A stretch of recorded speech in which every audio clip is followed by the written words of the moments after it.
Today, I'm going to rank every single childhood cartoon.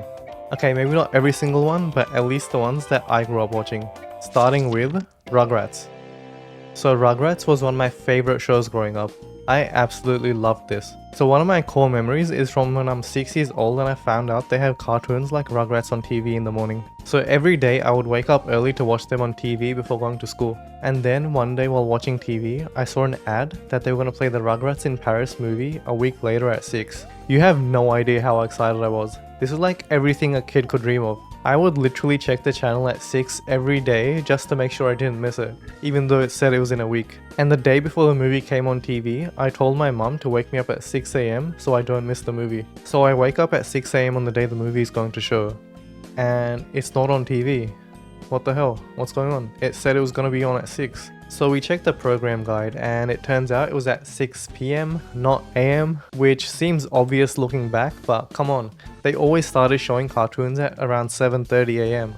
And there was no way I was gonna miss this chance if it was at 6. So I'm like, okay, that's fine, I can still watch it later at 6 PM. But then my uncle, who lives in a different state like 1,000 kilometers away, decides to visit and convinces my parents to take a day trip to see some caves that are like 3 hours away. Now, I really don't want to go, because if I go, there's a chance that I'll miss the movie on TV. But obviously I can't stay at home by myself since I'm only like 6 years old, so we have to go. And my mom's trying to convince me as well, saying that since we're leaving early, we'll get there early, we'll see everything, and we'll be able to come back by 6 before the movie starts. Well, it took a lot longer than expected, and the next thing I remember is driving back from the caves in super stormy weather, and asking what the time was every 5 minutes, and asking how long it will take to get back home. Eventually, it got past 6 PM and we were still driving. And by the time we got home, the movie only had like 10 minutes left. And the worst part was, there was no other way to watch it. So for years, I wondered what the Rugrats in Paris movie was like. Eventually, I did end up watching it, and fun fact, I actually used the Rugrats in Paris movie as a gateway to get my sister into watching Rugrats and every other good cartoon. Because to be honest, the cartoons that she was watching were kind of shit. I actually rewatched a lot of Rugrats recently. It used to be on TV while we made chewing gum for our chewing gum business. And I gotta say, the show is still funny, it's still entertaining, and the story is really good as well. One thing I didn't realize as a kid was that Tommy's dad is actually pretty funny. And I like how pretty much all of the main characters, even the adults, have a lot of depth. And when I saw it again recently, I also noticed that they have a lot of jokes and entertaining plot points for adults as well. Also, does anyone remember the Rugrats game for the PlayStation 1? I remember leasing it from Blockbuster for like a week, and it was the weirdest game ever. I did like the Whack-A-Mole minigame though. Now before we put Rugrats in the tier list, let's talk about the Rugrats reboot. I tried watching the Christmas episode for the Rugrats reboot, and it was so different. First of all, like all the other cartoons nowadays, it's in 3D. And can I just say, I feel like the 3D cartoons don't really have the same charm. I really like the 2D ones better. And now they have smartphones and the characters talk about social issues all the time. I don't get why every cartoon, show or movie nowadays feels like they need to put in ethical or moral lessons that are societal level. It's not like they didn't have lessons before, but before it was like on a more individual level. Like in one of the episodes, Angelica eats too many cookies and gets a stomachache. Or Chucky having to get over his fears of getting a haircut and deciding to be brave.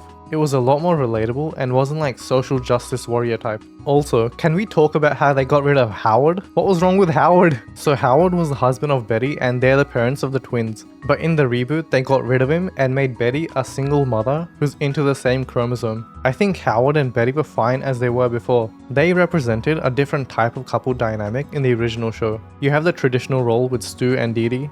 You have the single father with Chaz, you have the CEO mom and supportive dad with Angelica's parents, and you have the traditional role reversal type with Howard and Betty.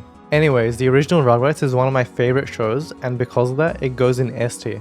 Next up is a cartoon that has a man with the finest mustache in the world, The Wild Thornberrys. This is a show that would usually come on after the Rugrats, and I gotta say, it was pretty good. So if you don't know, this show is about a girl that can talk with animals, and she travels across the world with her family in a futuristic RV since her parents make wildlife documentaries. Oh, and her best friend is a British monkey. They even had a combo movie together with the Rugrats, where the cast of Rugrats goes on a boating trip and their boat capsizes, so they land on an uninhabited island where the wild thornberries are. And can I just say that the dad's accent is smashing? Smash! refreshing. And the man's mustache is magnificent. You could use that thing as a flotation device, it's such a solid log. Also, what the fuck was up with Donnie?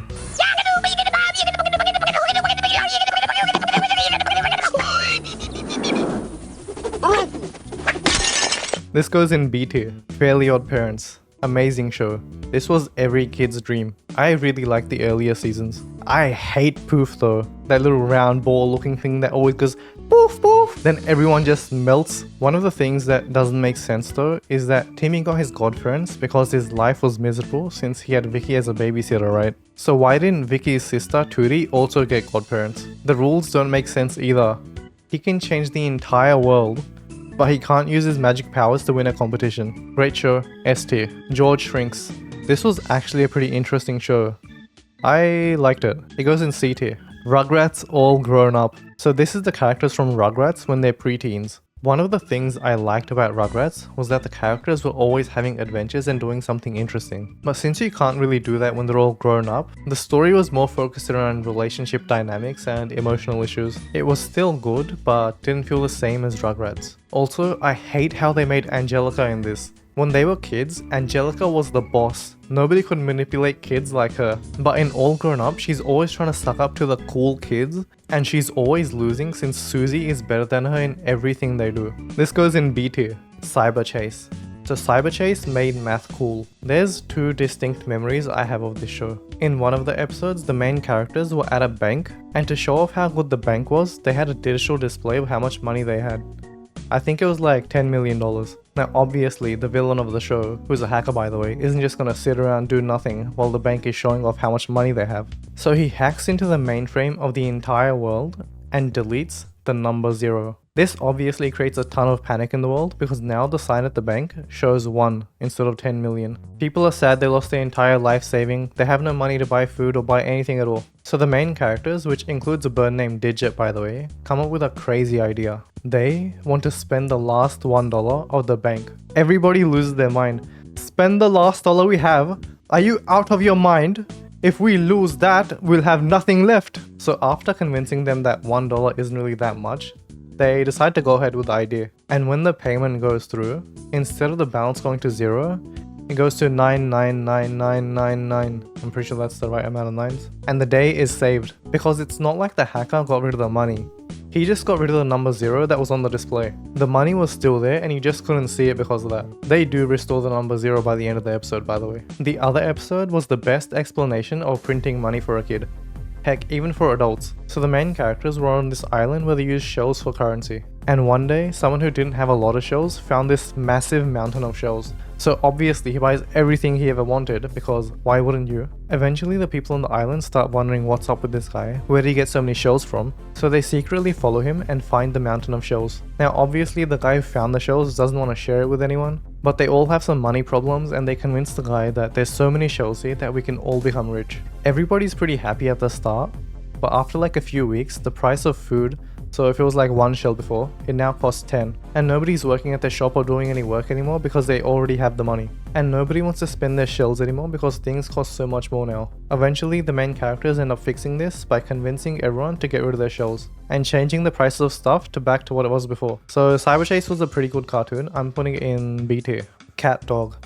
I hated Cat Dog. F. The Powerpuff Girls. I don't care, I'll admit it, I like the Powerpuff Girls. Mojo Jojo, best villain. Did anyone else find that flamboyant Red Lobster dude pretty weird? I actually got my sister into watching this and there was a time where she wouldn't watch anything else. Like there was this one time I really wanted to watch How to Train Your Dragon, so I convinced her that the Powerpuff Girls appear in it. We got through around half the movie before she realized she got scammed. This goes in B tier. Dragon Ball Z. The opening was iconic.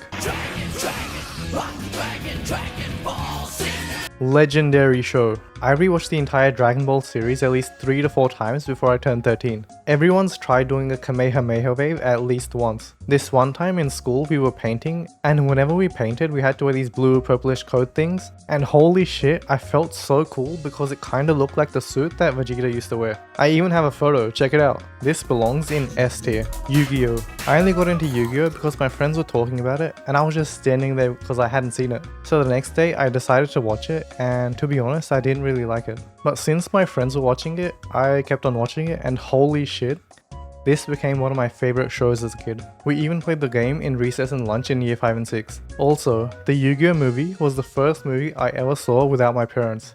It was sick. They were giving out special cards to people who saw the movie in cinemas, and I think I still have them. These were the coolest things ever. Yu-Gi-Oh goes in S tier. Beyblades.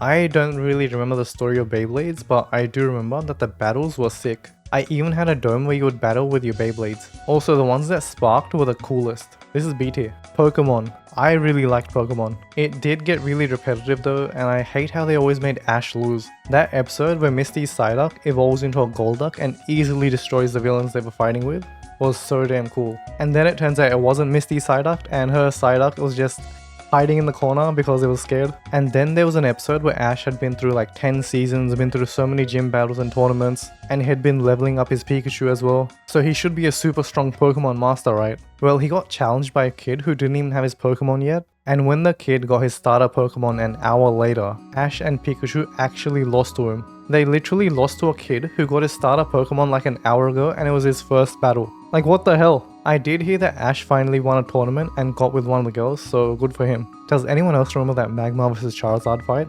It was sick. Like, that seismic toss was legendary. Also, the openings for Pokemon are really good. Like, the Season 1 opening is iconic, Season 2's rap battle is so cool, and all the other ones are pretty good as well. The first Pokemon movie is incredible. Actually, all the Pokemon movies I've seen all have a good vibe. If I could choose which world I could be isekai to, I think Pokemon would be in the top 3. Misty, best girl. Even though it did get repetitive after a while, this is still S tier. Bananas in Pajamas. This is pretty fun. This is in C tier. Bob the Builder, C. Spider-Man cartoon. Now, I don't really remember much about this one because it was so rare for this to be on TV, but this was by far one of the best and coolest shows. S tier. Tutenstein. Now, for the longest time, I couldn't remember what this one was called, and if you don't know, this is about a mummy that comes back to life. But the mummy was actually a prank-pulling kid. It had one of the most unique concepts, and it was really fun. This was one of the shows that I actually looked forward to watching after school. S tier. Arthur. This was iconic. One of my earliest memories is my brother saying how in 2 years he'll be 8 years old, which is the same age as Arthur. And here we are now. We got older, but Arthur is still 8 years old. Buster was the coolest character. I like how all the characters have depth and all the stories are pretty interesting and relatable as well. This goes in A tier. Avatar: The Last Airbender. I saw this for the first time 5 years ago, and for the longest time I thought this would have been a stupid kids cartoon because the only thing I knew about it was about some bald kid who had some arrow tattoos. But holy shit was I wrong. This is one of the best shows in the world. It has everything. It's funny, it's serious, every single character has depth and their own story arc, and it's not like those shows where each episode is something random and there's no overarching storyline. This actually has an incredible story and it ties it up perfectly. It's the best. It's one of the greatest of all time. This goes to the top of S tier. Madeline. This was a short one that used to come on between other shows. I remember secretly liking it because it was kinda girly. The one thing I do remember from this show is the one line they used to say, "We love our bread, we love our butter, but most of all, we love each other." This goes in C tier. Tracy McBean, the famous inventor. So I'm guessing that a lot of people don't know about this one because this was an Australian show. So this was a show about a genius girl called Tracy and her best friend Seamus. And she would always invent these crazy things to make her life more convenient or fight against the villains of the show. Two brothers that are the cartoon school bully type. And a lot of the time her inventions would go out of control and they would have to figure out how to stop them. This was a pretty fun show. I actually saw a few episodes of this a few months ago and it still holds up. Also, McBean is such a fun word to say. This goes in B tier. Postman Pat. Insanely boring. F. Same with Fireman Sam. This was insanely boring as well. This goes in F tier as well. Thomas the Tank Engine. I never really saw this, but from what I remember, it was pretty lame. The Thomas memes though, they're S tier. But the show goes in D. Oh yeah, also, when I used to go to uni, I went to this station called Central Station, and around once a year at Central Station, they actually have the Thomas the Tank Engine train there. Bear in the Big Blue House. This is a peak 2000s children's cartoon. I remember when I was around 5 years old, I needed to get a library bag, and I got one that was bluish and had tiny bears on it, just because this was my favorite show at the time. This goes in A tier. Sesame Street. I hated Sesame Street. Trying to teach us shit. Why would any kid watch Sesame Street when they can watch something like Dragon Ball Z or Yu-Gi-Oh instead? Sesame Street gets a D. Okay, but I kinda liked Elmo as well, so I would give that a B. Pingu. No. C tier. Soup opera, so the fruit bowl animation. Bro, this shit terrified me as a kid. It was all dark and black and you have fruit turning into weird shapes and animals. But you know what the worst part was? It was the damn music they put in. Why did they have horror sounding music? It was so bad. Like, whose weird ass fever dream did this come out of? Plus, since this was only like 3 to 4 minutes, they would put it on every day between all the good shows. This goes in F tier. Chalk Zone. This show was revolutionary when it came out. I remember talking about this with the other kids at school and it was sick. It sucked when it stopped airing though. This goes in A tier. Jackers, The Adventures of Piggly Winks. So this actually had a pretty good story and interesting characters as well. And all the characters had a lot of depth and it was pretty entertaining. This goes in A tier. Angelica Anaconda. I hated Angelica Anaconda. F tier. Brum. So I'm pretty sure this was an Australian show and it's a show about a shitty little car, and I swear to God this was one of the most boring shows ever. And the worst part was that it was everywhere. Like, they were even selling the Brum car at the post office. This goes in F tier. Blinky Bill. Blinky Bill wasn't like the other cartoons. It only came on the weekends. I remember it being pretty fun, especially when he travels across the world in a circus. So for Christmas last year, we actually decided to watch the Christmas Blinky Bill episode, and it was surprisingly boring. I don't know if it was always like that, but we just ended up skipping through it. But from what I remember as a kid, this goes in A tier. Tiny Planets. Bing and Bong. I kind of like this, it was full of adventure. C tier. Sitting Ducks, so the one with the crocodile and the duck. I don't really remember the story for this one, but I remember I liked it when it was on. This goes in B tier. Franklin. So this is pretty much for kids under 5, and it's also like a children's book but animated. It has a unique vibe. I kind of like the vibe, but it's a bit too young for me. There's no way you can go back to this after watching cool shit like Yu-Gi-Oh! Or Dragon Ball Z. Like, can you imagine you're 6 years old and you go to school and all your friends are talking about the cool stuff they saw on TV, and they're talking about Dragon Ball Z, Yu-Gi-Oh! Or even Beyblades, and then you say, Franklin? This goes in D tier. Teletubbies. Teletubbies was super weird, man. F tier. Dexter's Lab. I don't really remember the show, but I remember playing the Dexter's Lab game on the Cartoon Network website, and you would have to figure out the angles of the lasers to pass the level. I think this goes in A tier, but I know a lot of people like this a lot and say it should be in S tier as well. The Simpsons. This was a legendary show.